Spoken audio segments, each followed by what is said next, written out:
Se prepare! Você vai segurar uma cebola! Sou homem, eu sou casado!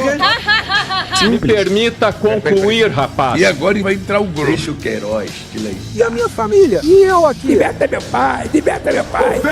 Já começou! Sai pipo de crack. E aí, seus mitos?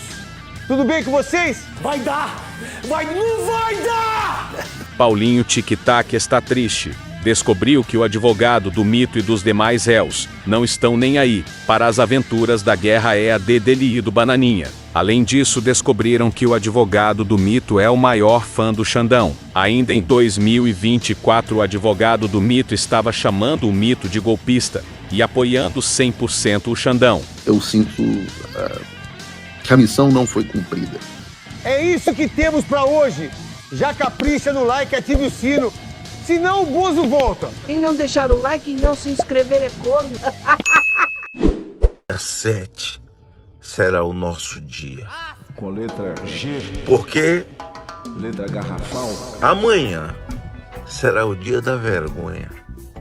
Amanhã. General Heleno. E aqui, excelências, eu coloco um ponto da caderneta, que curiosamente foi esquecido pela Polícia Federal, dessa pequena divergência entre o general Heleno e o presidente da República. General Para o general Heleno, o presidente tinha que se vacinar. Heleno. Isso está na sua caderneta pessoal. General. Era um pensamento do próprio general. Essa opinião é minha, hein? Não é do presidente, é da minha opinião. Um presidente da República desonesto tinha que tomar uma prisão perpétua. Isto é um deboche com a sociedade. Presidente da República desonesto destrói o conceito do país. Isto é o cúmulo. Mas este afastamento é comprovado. General Heleno. Este afastamento da cúpula decisória. E por mais que tente o Ministério Público falar, mas a cessação não foi completa. General. Mas é óbvio, se a cessação fosse completa, ele teria saído do governo. Heleno. Agora, em dado momento, a Helena falou que ia seguir os dois lados, tá? Se inteirar dos dois lados. É o trabalho da inteligência dele, que eu não tinha participação nenhuma. Não, nunca nem vi. As inteligências, eu raramente usava as inteligências que nós temos, né? Nunca nem vi. Das Forças Armadas, a própria BIM, a Polícia Federal. E eu não vejo nada demais naquilo. E o Heleno queria se estender sobre o assunto, eu falei que era cortar, olha, não é o caso ficar entrando em detalhes aqui, vai fazer uma operação, faça. Nunca nem vi, não. Então, com as mais forçosas vênias, mas está, claro, comprovado, a rodo, já diria na minha terra, esse afastamento. Nunca nem vi. Que dia foi isso? O problema da inteligência. Eu já conversei ontem com o Vitor, do novo diretor da ABIN. Nós vamos montar um esquema para acompanhar o que os dois lados estão fazendo. O problema todo disso é que se vazar qualquer coisa assim, seria uma... A gente se conhece nesse meio. Resolver qualquer acusação, infiltração experimentada. Qualquer lugar. General, eu peço que o senhor não fale, por favor. Que o senhor não prossiga mais na tua observação aqui. Eu peço ao senhor que não prossiga na tua observação. Se a gente começar a falar não vazar, o senhor esquece. Pode vazar, então a gente conversa particular na nossa sala sobre esse assunto. O que porventura a BIM está fazendo? O segundo ponto é que não vai ter VAR nas eleições. Não vai ter segunda chamada, não vai ter revisão do VAR. Então o que tiver que ser feito, tem que ser feito antes das eleições. Excelência, se tratava de uma reunião ministerial, onde com todas as vênias a dosagem de palavras não era necessária. Eu indago a Vossas Excelências se numa reunião fechada, Vossas Excelências medem as palavras tais quais falam a público. O que o general Heleno está trazendo aqui nessas falas, e aqui na verdade falas de certo ponto até republicanas. Uma boa história, ó! O que tiver que ser feito, tem que ser feito antes das eleições. Se tiver que dar soco na mesa antes das eleições, se tiver que virar a mesa antes das eleições, depois das eleições, será muito difícil que tenhamos alguma nova perspectiva. Até porque eles vão fazer tão bem feito que essa conversa do Fachin foi exatamente com os embaixadores para que elimine a possibilidade do VAR acontecer, né? No dia seguinte todo mundo reconhece e fim de papo. Então isso aí tem que ficar bem claro, né? Eu acho que as coisas têm que ser feitas antes das eleições. E vai chegar um ponto que nós não vamos poder mais falar. Nós vamos ter que agir. Agir contra determinadas instituições e contra determinadas pessoas. Isso para mim é muito claro. Só isso. O que se passa nesse ponto? Era sabido que havia, e será explicitado por essa defesa técnica mais à frente, uma crise institucional entre o Poder Judiciário e o Poder Executivo. Então, esta fala do general Heleno numa reunião ministerial vem no sentido de algo tem que ser feito. Nós temos que fazer alguma coisa. O que nós podemos fazer? O que pode ser discutido? O que pode ser tratado? Porque depois que se passarem as eleições, não tem como. Não existe você tentar fazer alguma coisa depois do resultado das urnas. Ah, bom, então assim sim. Quando a minha filha, doente, precisou de Pix, as pessoas me ajudaram. Sabe o que o Alexandre de Moraes fez? Foi atrás delas, por isso que a Ludmilla tá aqui. Eu vi uma notícia que me deixou muito preocupada. O Bolsonaro, ele contratou um novo advogado. Tratando da questão do Milton, ele não atentou contra o Estado Democrático de Direito. E não há uma única prova. Eu vejo aqui os advogados trazendo, olha, esse papel, essa minuta, essa questão, esse depoimento. Não há uma única prova que atrele o presidente a Punhal Verde e Amarelo, a Operação Luneta e ao 8 de janeiro. Peraí! Eu confesso que eu fiz algumas críticas ao Supremo, entendi em algum momento. Em primeiro lugar, eu acho que nós devemos a nossa democracia ao Supremo. Temos que deixar isso claro. Em primeiro lugar, eu acho que nós devemos a nossa democracia ao Supremo. Temos que deixar isso claro. Esse inquérito que se diz inquérito do fim do mundo, na verdade, foi o inquérito da luz. Sem ele, hoje, cada vez mais nós vemos que nós teríamos tido um golpe. Esse inquérito que se diz inquérito do fim do mundo, na verdade, foi o inquérito da luz. Sem ele, hoje, cada vez mais nós vemos que nós teríamos tido um golpe. Eu peço, por favor! E eu fui pesquisar quem era esse advogado, qual que era o currículo dele. E muito me impressionou quando eu vi que esse advogado é um advogado, digamos assim, do sistema. Não.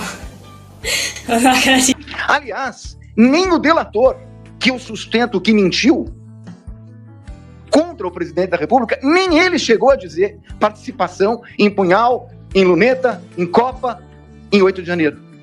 Nem o delator, não há uma única prova. Pera, eu não entendi esse final. E não há como negar, nessa altura do campeonato, que existem indícios absolutamente claros a respeito de uma tentativa de golpe de Estado. Eu não tenho dúvida a respeito disso. Nós temos depoimentos consistentes. O trabalho da PF é um trabalho bem feito, né? Tem um general confirmando, de certa forma, a existência do golpe. Temos mensagens, tem execução, tem monitoramento de um ministro do Supremo Tribunal Federal. Tem um plano que estava no Palácio do Planalto. Eu peço, por favor! Ele já detonou o Bolsonaro em entrevistas. Ele é o típico especialista da Globo News, especialista da CNN, aquele cara que o sistema sempre chama para dar o seu posicionamento jurídico, endossando narrativas do STF. Não acredito que estou vendo isso. Foi discutida a questão aqui no Brasil dos atos preparatórios. E o Brasil analisou isso no Congresso. Mas por uma opção legislativa, eles não foram tipificados. Está no projeto de lei. Portanto, se alguém dissesse a reunião com os embaixadores, a reunião de 7 de dezembro, tem que ser considerado um ato preparatório, mas isso fere o princípio da taxatividade, a pedra de toque do direito penal. Não se pode punir um ato preparatório. Quero dizer que este caso está dentro da excepcionalidade. Esse caso tem que ser julgado, sim, pelo Supremo Tribunal Federal, e eu não vejo razão para que o ministro Alexandre deixe a relatoria. Porque aqui, sim, com todos os contornos, nós estamos verificando um golpe contra as instituições. Nós estamos falando, não é de uma brincadeira, não é de uma cogitação, é de uma tentativa de assassinato do presidente da República, do vice-presidente da República, de um ministro do Supremo Tribunal, e ainda tem uma outra pessoa que não descobriram, tem uma quarta pessoa. Né? Então, assim, eu acho que quem quiser ficar bem com a história precisa levar esse episódio a sério. Essa narrativa de dizer que isso é uma coisa para o governo desviar a atenção, etc., não é. Isso não foi uma cogitação. E agora, eu estava assistindo vocês, o simples fato da verificação, da utilização do celular, comprova um ato de execução. Nós não estamos falando de cogitação. Pegaram o celular, compraram o chip, foram vigiar a casa do ministro e estão querendo dizer que vão ser punidos por cogitação. Não, isso não é uma cogitação. Eu peço, por favor! Quando ele assessorou o presidente da República de que nada poderia ser feito diante do resultado das eleições, é o que diz o delator. Quando ele se posicionou, diz o relator, totalmente contrário a qualquer medida de exceção. Quando ele atuou ativamente para demover o presidente da República de qualquer medida nesse sentido. Muito obrigado pela atenção, me perdoe qualquer excesso. Presidente. Pois não, ministra Carmen.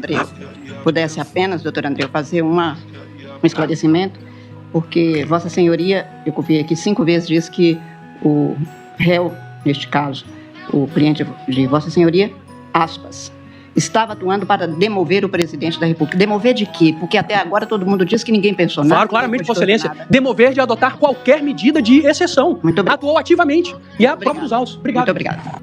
Que respeitável! Mas eu vi um comentário do Otávio Guedes na Globo News, onde ele fala uma coisa muito sensata, por incrível que pareça. Ele fala, olha, ele está falando se referindo ao primeiro dia de julgamento. Nenhuma das pessoas que fez sustentação oral falou sobre perseguição política. Sério? Não acredito, mano. Então, tudo que o Eduardo Bolsonaro e o Paulo Figueiredo estão falando nos Estados Unidos não faz sentido algum. É verdade.